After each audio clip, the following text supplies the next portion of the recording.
তাহলে আজকে আমি বলতেছি যে প্রশিক্ষণ করে ফায়দা পাওয়ার জন্য 3টা শর্ত।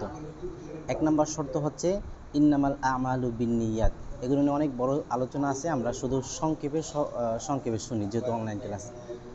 ইন্নামাল আমালু বিন্নিয়াত, ইমাম বুখারী রাহিমাহুল্লাহ তিনি লক্ষ লক্ষ হাদিস মুখস্থ পারতেন।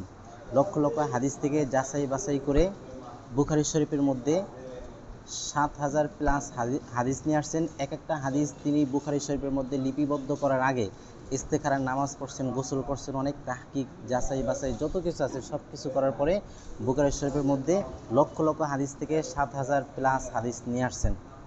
এই লক্ষ লক্ষ হাদিস থেকে 7,000 প্লাস হাদিস আনার পরে আবার এই 7,000 প্লাস হাদিস থেকে যাচাই বাছাই করে ইমাম বুখারী রাহিমাহুল্লাহ বুখারী শরীফের মধ্যে সর্বপ্রথম হাদিস নিয়ে আসছেন ইন্নামাল আমালু বিন্নিয়াত। তার মানে হচ্ছে পৃথিবীর মধ্যে যত কিছু করেন, যত নেকির কাজ করেন, সওয়াবের কাজ করেন, যাই কিছু করেন না কেন, ইন্নামাল আমালু বিন্নিয়াত, নিয়ত যদি শুদ্ধ থাকে তাহলে আপনি সফলতা অর্জন করতে পারবেন। নিয়ত শুদ্ধ না থাকলে আপনি সফলতা অর্জন করতে পারবেন না। অনলাইন প্রশিক্ষণটাও সেম। যদি নিয়ত শুদ্ধ থাকে তাহলে আপনি অনলাইনে প্রশিক্ষণ করেও শিখতে পারবেন। নিয়ত যদি থাকে আমি অনলাইনে ভর্তি হইলাম, কোনোরকম একটা প্রশিক্ষণটা শেষ করে একটা সার্টিফিকেট, মানে নিয়ত যদি সার্টিফিকেট থাকে তাহলে আপনি সার্টিফিকেট পাইবেন, অনলাইন প্রশিক্ষণ করে কিছু ফায়দা পাবেন না। এমনকি সরাসরি সেন্টারে এসে প্রশিক্ষণ করলেও ফায়দা পাবেন না যদি নিয়ত শুদ্ধ না থাকে। হ্যাঁ, এখানে দূরে বসতে তো অনেক মুআল্লিম আছে, এদেরকেও আজকে এই কথাগুলো বলছি। হুফাজ প্রশিক্ষণে বলছি, নুরানি প্রশিক্ষণে আগামীকালকে বলবো এই কথাগুলো আর কি। তো 1 নম্বর হচ্ছে আমাদের নিয়তকে শুদ্ধ করতে হবে। যারা সার্টিফিকেটের জন্য অনলাইন প্রশিক্ষণে ভর্তি হয়েছেন আপনারা পেরেশানি মুক্ত থাকেন। আপনি প্রশিক্ষণ না করলেও আগামীকালকেও যদি আমার টাকা দেন আমি আপনারা সার্টিফিকেট দিয়ে দিব, বুঝছেন? সুতরাং পেরেশানি মুক্ত থাকেন, সার্টিফিকেট নিয়ে কোনো পেরেশানি করেন না, সার্টিফিকেট পেয়ে যাবেন। দ্বিতীয় হচ্ছে অনেকে অনলাইনে প্রশিক্ষণে ভর্তি হয়েছেন খেদমত নেওয়ার জন্য, আপনি খেদমত পাইতেছেন না, দেখতেছেন অনলাইনে একটা পোস্টার দেখছেন আমার যে ভর্তি হইলে খেদমতেও পেরেশানি মুক্ত থাকেন, আমাকে বললে আমি খেদমত দিয়ে দিব ইনশাআল্লাহ। ঠিক আছে? তাহলে সার্টিফিকেটের নিয়তে যারা ভর্তি হয়েছেন তারা নিয়ত পরিবর্তন করেন, যারা খেদমতের নিয়তে ভর্তি হয়েছেন তারা নিয়ত পরিবর্তন করেন। এখন সবার একটা নিয়ত থাকবে, সেটা হচ্ছে আমি অনলাইনে প্রশিক্ষণ করে তরিকায় তালিম শিখবো, হাতের লেখা শিখবো, যা কিছু শেখানো হয় এগুলো আমি শিখবো। এটা যদি নিয়ত থাকে তাহলে আপনি এলেম অর্জন করতে পারবেন, কিছু শিখতে পারবেন, ফায়দা পাবেন অনলাইনে প্রশিক্ষণ করে।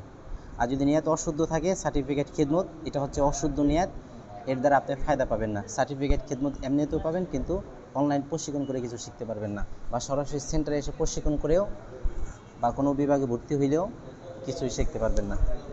তাহলে 1 নম্বর হচ্ছে আমাদেরকে প্রশিক্ষণ করে ফায়দা পাওয়ার জন্য নিয়তকে শুদ্ধ করতে হবে। নিয়ত শুদ্ধ হচ্ছে আমি অনলাইনে প্রশিক্ষণ করে কিছু শিখবো, এলেম অর্জন করব, বাচ্চাদেরকে পড়ানোর কৌশল শিখব। 1 নম্বর গেল। 2 নম্বর শর্ত হচ্ছে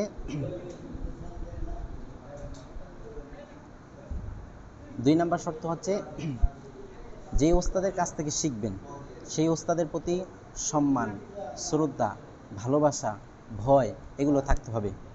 ওস্তাদের প্রতি যদি সম্মান, শ্রদ্ধা, ভয়, ভালোবাসা থাকে তাহলে ওস্তাদের থেকে এলেম অর্জন করতে পারবেন, আর যদি না থাকে তাহলে ওস্তাদের থেকে এলেম অর্জন করতে পারবেন না। এটা হচ্ছে দ্বিতীয় শর্ত।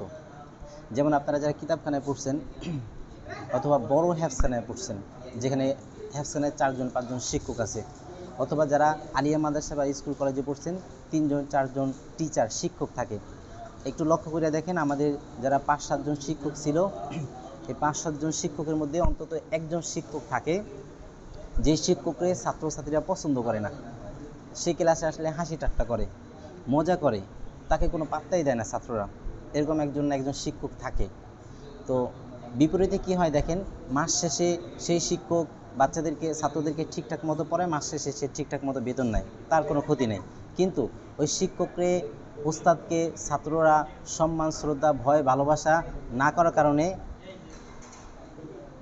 করার কারণে এই উস্তাদের থেকে ছাত্ররা কিছু শিখতে পারে না, এলেম অর্জন করতে পারে না। তাহলে এলেম অর্জন করার জন্য 2 নম্বর শর্ত হচ্ছে যে উস্তাদের কাছে শিখবেন উস্তাদ দেখতে যত খারাপ হোক উস্তাদের প্রতি সম্মান, শ্রদ্ধা, ভয়, ভালোবাসা থাকতে হবে।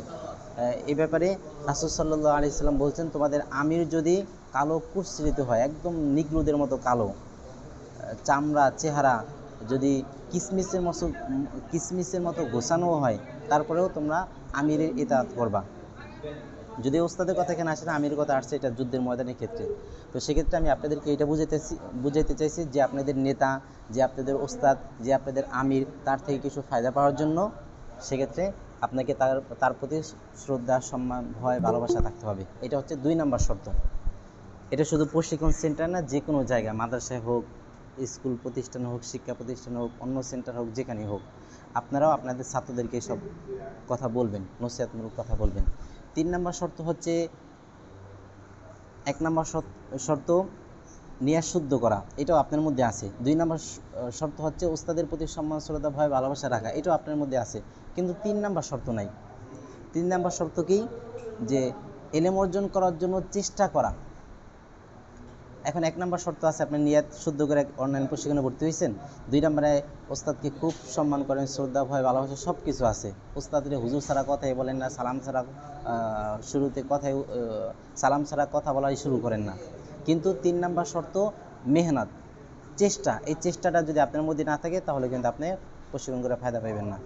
চেষ্টা করতে হবে। আপনি যত কাজ থাকুক, যত ব্যস্ততা থাকুক, যেমন আমি এত ব্যস্ততার মধ্যে আজকে আমি আপনাদের ক্লাস শুরু করছি, এই অনেক ব্যস্ততার মধ্যে বইলা বোঝানো যাবে না। তাহলে 3 নম্বরের শর্ত হচ্ছে ইলম অর্জন করার জন্য চেষ্টা করতে হবে। এই 3টা শর্ত কোনো ব্যক্তির মধ্যে পাওয়া গেলে সে অনলাইনে প্রশিক্ষণ করেও ফায়দা পাবেন, সরাসরি সেন্টারে এসে প্রশিক্ষণ করেও ফায়দা পাবেন। যে কোনো জায়গায় যে কোনো কিছু শিখতে গেলে সেখান থেকে আপনি শিখে আসতে পারবেন। 1 নম্বর শর্ত ইন্নামাল আমালু বিন্নিয়াত, নিয়াত শুদ্ধ করা। 2 নম্বর শর্ত ওস্তাদের প্রতি সম্মান, শ্রদ্ধা, ভয়, ভালোবাসা রাখা। 3 নম্বর শর্ত ইলম অর্জন করার জন্য চেষ্টা করা, মেহনত করা। এতটুকু সবাই বুঝছেন? জি ওস্তাদ, জি। আচ্ছা, চলেন তাহলে আজকে আমরা আরবি প্রশিক্ষণের মোট সবক 23টা। 1 নম্বর সবক হচ্ছে বসার আদব ডান বাম। আমি শুধু আজকে আপনাদেরকে বসার আদব পড়াবো, আমার সঙ্গে পড়েন। আচ্ছা, আরেকটা বিষয় হচ্ছে প্রশিক্ষণ করতে আপনাদের কি কি লাগবে। প্রশিক্ষণ করতে আপনাদের লাগবে চক, যে কোনো চক, একটু ভালো দেখে চক নিয়ে আসবেন। কাঠের সিলেট নেবেন, চক নেবেন, কাঠের সিলেট নেবেন, কলম নেবেন, জেল কলম নেবেন যেটা মোটা দাগ পড়ে, এবং বাংলা খাতা নেবেন, বাংলা ইংরেজি খাতা। একটা বাংলা খাতা, একটা ইংরেজি খাতা নিলে হবে। বিশেষ করে চক সিলেটটা রাখতে হবে, এটা ক্লাসের মধ্যে লাগবে। যখন এই যে ক্লাস করবেন, ক্লাসের সময় চক সিলেট নিয়ে বসবেন। তাহলে চক সিলেট, বাংলা ইংরেজি খাতা, জেল কলম, এই কয়টা বিষয় লাগবে। এই কয়টা বিষয় আমি লিখে দিব। আপনারা আগামীকালকের মধ্যে অনেকেই কিনছেন, আমার সঙ্গে যোগাযোগ করে। আর যারা কিনেন না তারা আপনাদের আশেপাশে লাইব্রেরি থেকে কিনে নেবেন।